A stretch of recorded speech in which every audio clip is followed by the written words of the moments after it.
Time now for Night Court. Peloton, the company behind the at-home fitness bike that has skyrocketed in popularity during the pandemic, is now facing a class action lawsuit tonight. The suit claims that the company's warnings for its treadmill, not the bike, do not convey potentially deadly risks to children and animals, despite new warnings from the Consumer Product Safety Commission. Peloton says that it has no intention to recall its Tread Plus and insists that it's safe as long as all safety instructions are properly followed. So let's examine the facts of this case with attorney for the Behrman firm, Ethan Behrman, and criminal defense attorney Brian Claypool. All right, guys. So I mean, this is a product that has become so popular during the pandemic. A lot of folks have one of these, either the bike or the treadmill in their house. For this case, we're just talking about the treadmill. And the concern here is that it is dangerous to little kids and sometimes pets. So, Ethan, I'm going to start with you, and we're going to pop up Exhibit A. And this is what the Consumer Product Safety Commission is so worried about. They say that CPSC staff believes the Peloton Tread Plus poses serious risks to children for abrasions, fractures, and death. In light of multiple reports of children becoming entrapped, pinned, and pulled under the rear roller of the product, CPSC urges consumers with children at home to stop using the product immediately. So, Ethan, make your case. Yeah, this is one of those terrible examples where a company released a product. Maybe they should have stuck with their bike.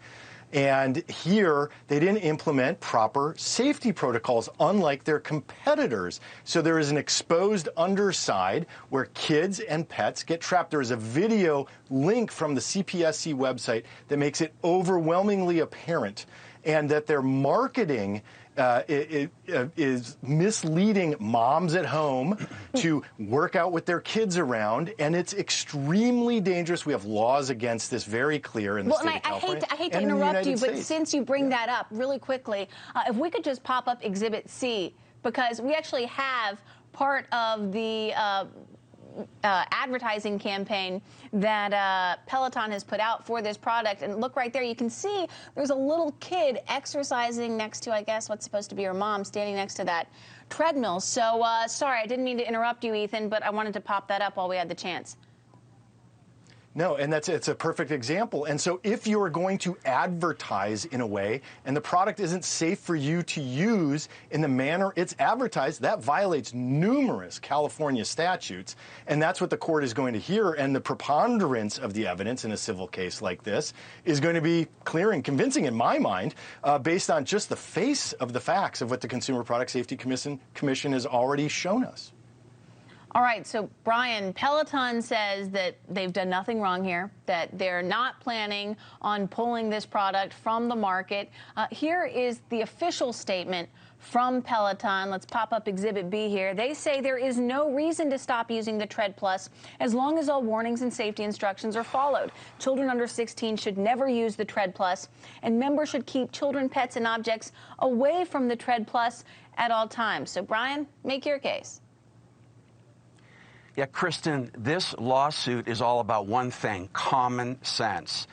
Peloton did put a warning out on the treadmill saying, keep children away from the treadmill. Keep your pets away from the treadmill. Don't allow anybody under 16 to use the treadmill. There's a key that goes into the treadmill.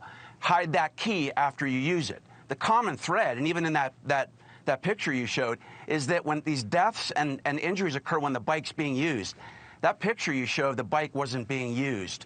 But really the issue here, Kristen, is what really is the cause of the injury and death? And in my opinion, I think a jury is going to find that a reasonable consumer would look at the existing warning.